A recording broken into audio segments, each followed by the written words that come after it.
can tell a lot about a person by looking at their nails, the length, and the shape. Short nail clients usually, work in the medical field, have an office desk. They type a lot, so they like to keep their nails short, just a little polish. And you got the medium length clients who, they're afraid to go long, but they don't want them too short because they want their nails to kind of stand out a little bit, but they want something petite.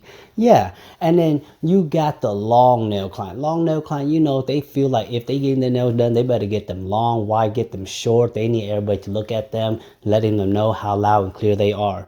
And then it comes down to the shape. The shape, you got the square shape. Clients with square shape, they still stuck in the old school where they kind of like it boxy and everything. But they ride or die kind of girl. Those are the square shape kind of client. And then, and you got the almond shape who they think they cute, but they eye. And they trying to look all petite because they don't want to fit in with the square shape.